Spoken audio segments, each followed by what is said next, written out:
Hey guys, welcome to AJ style fitness. तो आज मैं एक ऐसा टॉपिक लेके आया हूँ जो कि मेरे एक सब्सक्राइबर ने मेरे को बोला था कि यार इस पे टॉपिक बनाओ प्लीज़। तो मैं इसीलिए आज ये टॉपिक बना रहा हूँ क्योंकि मैं हमेशा सुनता हूँ आप जैसा टॉपिक मेरे को बताओगे मैं उस पर आपके लिए एक वीडियो बना दूंगा। बहुत ही इंटरेस्टिंग टॉपिक है, वीडियो को पूरा देखना। तो इसका जो आपने थम वो तो पढ़ लिया होगा, टाइटल तो इसका पढ़ लिया होगा, ठीक है।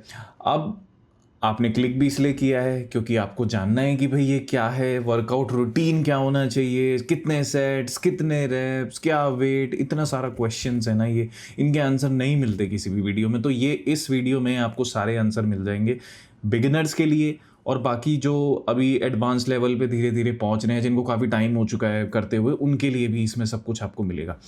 तो सबसे पहले बात कर लेते हैं कि भाई हमारा वर्कआउट रूटीन ना। इससे पहले यार एक मिनट, मैंने देखा कि मेरी वीडियोस लोग देख के जाते हैं, या तो उसको वो पूरा नहीं देखते हैं या 99% लोग सब्सक्राइब करके नहीं जा रहे हैं। तो यार अगर वीडियो अच्छी लग रही है प्लीज़ सब्सक्राइब करके जाओ, उस बेल नोटिफिकेशन को दबा के जाओ कि भाई तुम्हें घंटे का पता लगे कि भाई हाँ भाई मैंने वीडियो डाल दी है, इन्फॉर्मेशन बहुत अच्छी है, आपका ही फ़ायदा होगा। तो ठीक है, वीडियो को करते हैं स्टार्ट। तो सबसे पहले हम बात कर लेते हैं कि वर्कआउट रूटीन क्या होना चाहिए। अब बिगिनर होता है, सबसे पहले पहले जिम में जाता है, यार इतनी सारी मशीनें क्या शुरू करूं। अब जहाँ पे कोई कोच भी अवेलेबल नहीं है उसके लिए तो और बड़ी प्रॉब्लम हो जाती है। तो उसे लगता है कि मेरे को क्या करना चाहिए, मेरे को क्या वर्कआउट रूटीन फॉलो करना चाहिए। या जिसको काफ़ी टाइम हो गया है, अब वो एक प्लेटू स्टेज में पहुंच गया है, यानी कि उसके जो रिजल्ट्स हैं वो अच्छे नहीं आ रहे हैं, तो उसको क्या करना चाहिए। तो सबसे पहले बिगिनर के लिए मैं बता देता हूँ बिगिनर्स को क्या फॉलो करना चाहिए, क्योंकि वो दो चीज़ें सुनते हैं। या तो मैं वन बॉडी पार्ट पर मसल ग्रुप पर डे करूँगा कि आज मेरे जैसे चेस्ट है तो आज मैं सिर्फ चेस्ट करूँगा, ठीक है। स्प्लिट अगर आप फॉलो करोगे, स्प्लिट का मतलब क्या है कि मैं दो पार्ट एक दिन करूँगा। जैसे कि मैं चेस्ट के साथ ट्राइसेप करूँगा, मैं बैक के साथ अपनी आर्म्स करूँगा। तो ट्राइसेप आपके ये हो गए, आर्म्स जो आपको अपनी ब्रैकियालिस जो आपको यहाँ पे जिसको सबकी एक्सरसाइज करनी है कि मुझे आर्म्स की एक्सरसाइज करनी है, मेरे को अपने आर्म्स बनाने हैं बढ़िया। बेसिकली ज़्यादातर लोग तो इसीलिए जाते हैं जिम में, मैंने यही देखा है, वो अपनी आर्म्स में ही लगे रहते हैं, आर्म्स के पीछे पागल हो जाते हैं। तो ठीक है, सबसे पहले हम क्या वन मसल ग्रुप। अब वन मसल ग्रुप की जो प्रॉब्लम है ना वो मैं आपको बता देता हूँ कि क्या है। वो गलत नहीं है बट उसकी कुछ प्रॉब्लम्स हैं, आप उससे बेटर कुछ कर सकते हो। तो उसकी जो प्रॉब्लम है वो ये है कि जैसे एक मसल हो गई चेस्ट, ठीक है। अब वो इतनी बड़ी मसल नहीं है, आप कितनी एक्सरसाइज कर लोगे चेस्ट की, ठीक है। आप उस पर लगे हुए लोग लगे रहते हैं पूरा पूरा, मतलब 7-7 8-8 एक्सरसाइज कर रहे हैं सिर्फ चेस्ट की। पहले उन्होंने बेंच प्रेस किया, फिर उन्होंने इंक्लाइन बेंच प्रेस किया, फिर उन्होंने डंबल इंक्लाइन प्रेस किया, फिर उन्होंने फ्लैट बेंच प्रेस किया डंबल से। मतलब एक ही एक्सरसाइज है, इंक्लाइन बेंच से कर लो आप रॉड के थ्रू, या फिर आप डंबल से कर लो। आप उसको डबल डबल क्यों कर रहे हो, उसका कोई बेनिफिट नहीं मिलेगा आपको कि आप एक्सरसाइज करते जा रहे हो।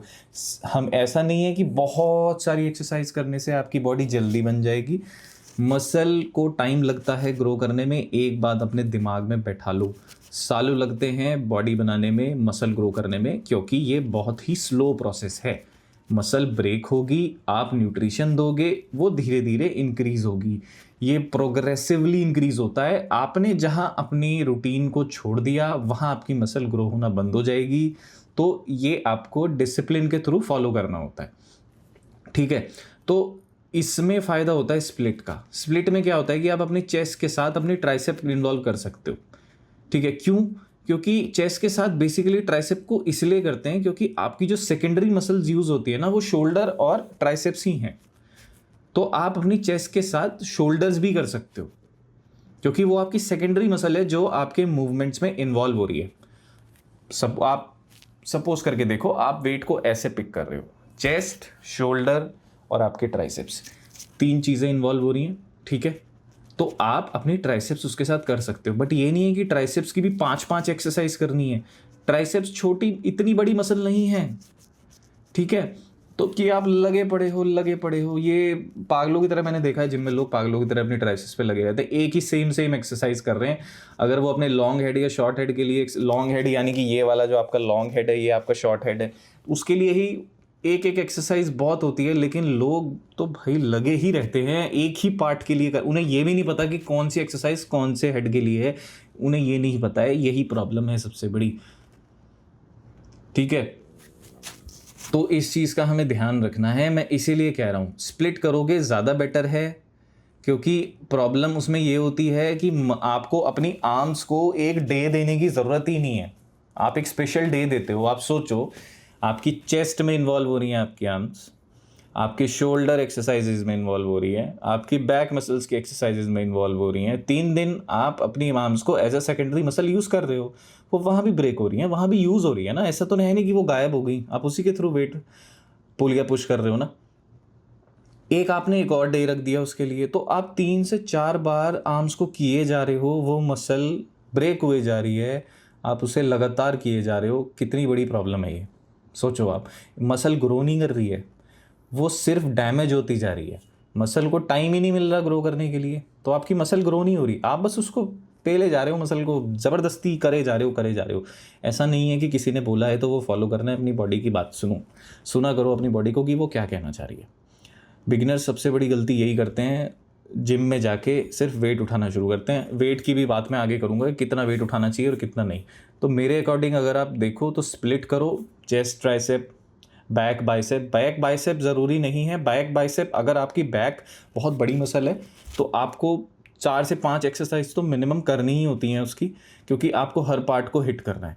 तो उसके साथ अगर आपको लगता है कि भाई मैं एक्सरसाइज कर सकता हूँ, और ये धीरे धीरे आता है, ये जैसे जैसे आपका एक्सरसाइज करते जाओगे आप स्टैमिना बढ़ता जाएगा, आपकी मसल यूज टू होंगी, तो उसके बाद आप धीरे धीरे ऐसी चीज़ें करते रहोगे। अगर आपको लगता है तो आप बाइसेप करो, अगर आपको नहीं लगता है तो आप सिर्फ बैक की एक्सरसाइज करो, क्योंकि आप स्टैमिना नहीं है, मुझे नहीं लग रहा है। ये चीज़ें आती हैं जब आप काफ़ी टाइम हो जाता है जिम करते हुए। मुझे पता है मेरी बॉडी को क्या चाहिए, मुझे पता है मेरी बॉडी कितना झेल सकती है, मुझे पता है मेरी बॉडी के लिए इतना ही रिक्वायर्ड था।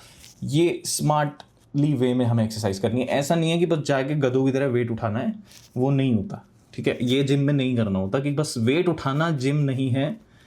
फॉर्म, वेट, रेप्स, सेट सब आपको डिसाइड करना होता है अपनी बॉडी के अकॉर्डिंगली। ये चीज़ें आती हैं आपको एक्सपीरियंस से। सो दैट्स वाई थोड़ा टाइम लो, प्रोग्रेसिवली इंक्रीज़ करो हर चीज़ को। भागा दौड़ी नहीं है, दूसरे को देख के वेट नहीं उठाना है, ये हमेशा ध्यान रखो। ईगो लिफ्टिंग इंजरी करेगी, घर पे बैठ जाओगे, जिम हो गया बंटा धार। ठीक है, तो इन चीज़ों का रखो ध्यान। ठीक है, तो मैं बेटर है कि आप स्प्लिट करो। लेग्स बहुत बड़ी मसल है, उसमें हैमस्ट्रिंग्स आ जाते हैं, आपके काव्स आ जाते हैं, आपके क्वाड्रिसेप्स आ जाते हैं। तो आपको उनको ट्रेन करने के लिए आप उसके लिए एक डे कर सकते हो, क्योंकि बहुत बड़ी मसल है, हमको काफ़ी एक्सरसाइज करनी पड़ रही है उसको ट्रेन करने के लिए।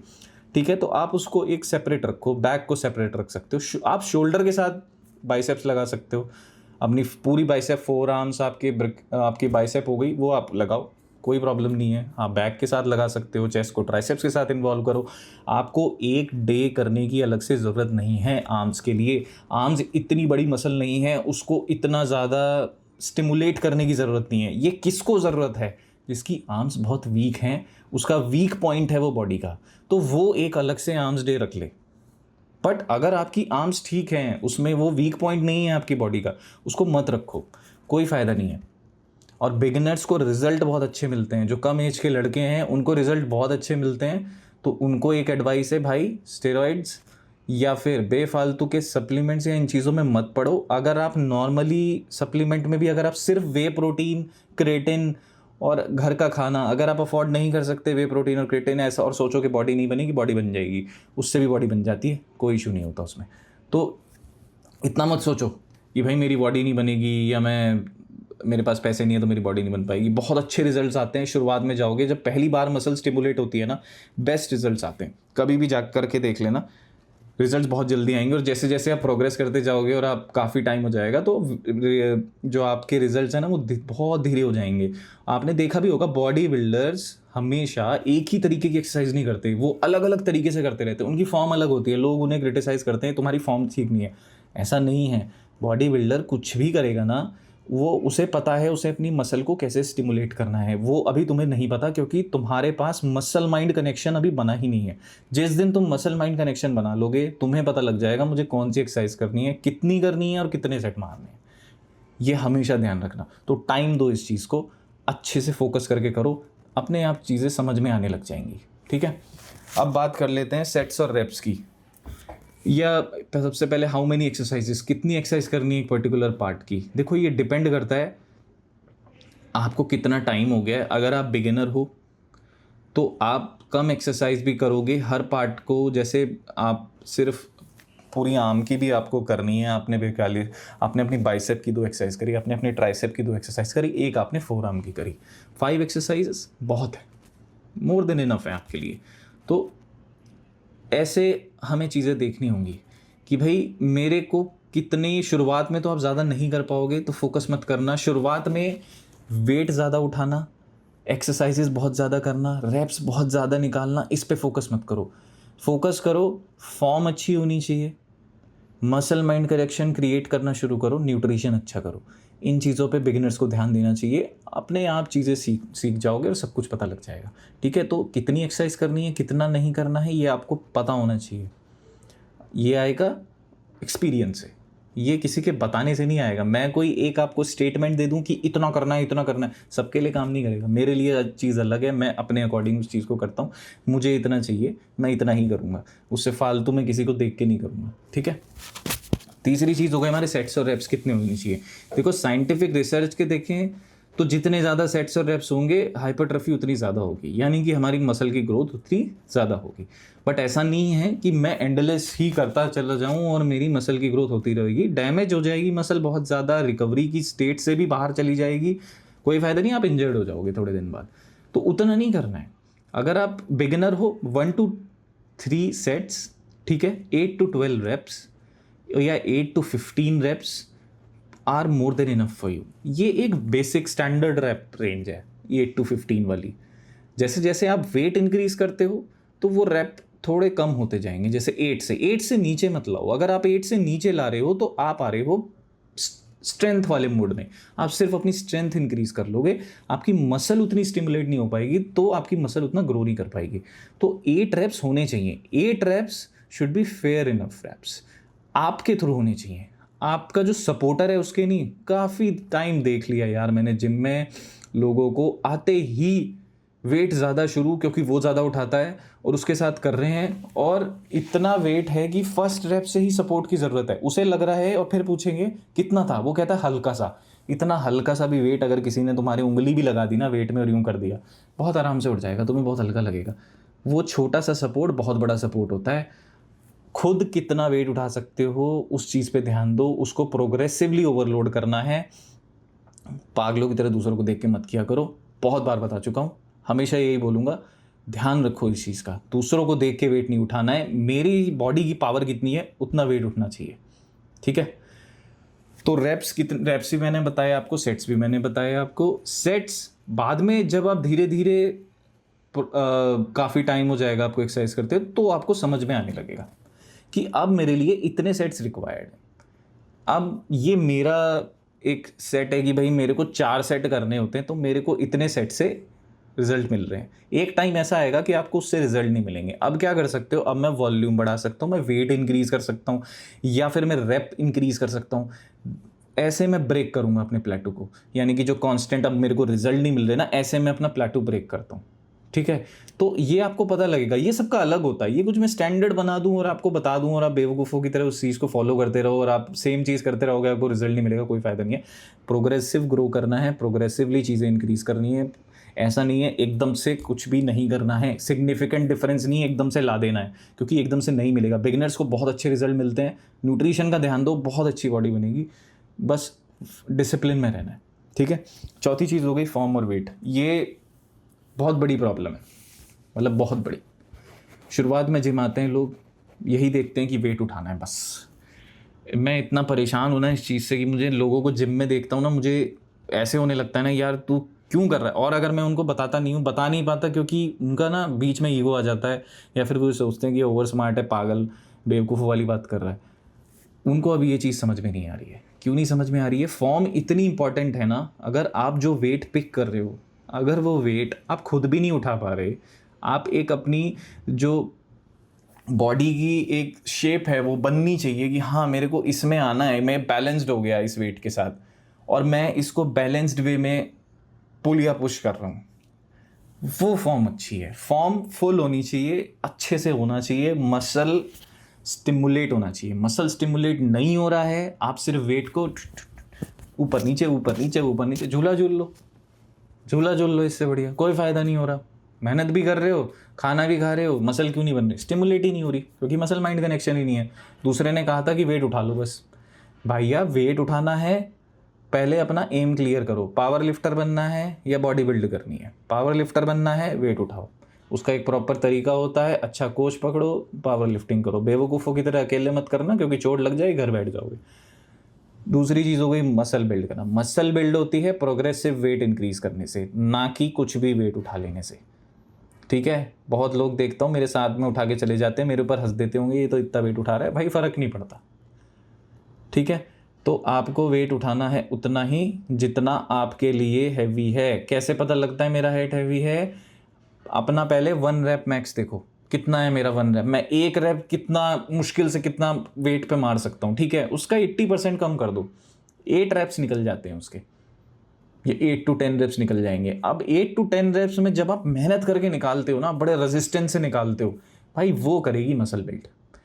मैं कितना भी वेट उठा के फेंक दूँ कोई फ़र्क नहीं पड़ेगा। बहुत दिन से कर रहा हूँ, ये चीज़ बहुत पहले समझ में आ गई थी। आपको बहुत ईजिली ये चीज़ें पता लग रही हैं, तो प्लीज़ रिस्पेक्ट इट। तो अगर इसके अलावा भी आपको कोई और, या मैं कोई पॉइंट भूल गया हूँ या कवर ना हुआ हो या आपका कोई क्वेश्चन ना क्लियर हुआ हो, मेरे को कमेंट में बताना, मैं आपका क्लियर कर दूंगा, ठीक है। मैं अपना ईमेल एड्रेस भी डाल दूंगा, आप मेरे को उस पर पूछ सकते हो कि भाई मेरा ये रूटीन है, या मैं क्या चीज़ मैं चेंज कर सकता हूँ इस रूटीन में, या मैं क्या फॉलो कर सकता हूँ, मैं आपको फ्री में बता दूंगा, मेरे को कुछ नहीं चाहिए, ठीक है। थैंक यू सो मच जिसने भी ये वीडियो यहाँ तक देखी है और जिसने भी मेरे चैनल को अभी तक सब्सक्राइब किया है। Thank you so much guys, ऐसे ही सपोर्ट करते रहो, इसी की रिक्वायरमेंट है, आपके सपोर्ट की रिक्वायरमेंट है, और किसी चीज़ की रिक्वायरमेंट नहीं है। मैं अच्छी अच्छी वीडियोस ऐसे ही बनाता रहूँगा। So thank you so much guys, और सब्सक्राइब करना मत भूलना भाई, मत भूलो। 99% लोग नहीं सब्सक्राइब कर रहे, सब्सक्राइब करके जाओ भाई। Thank you so much.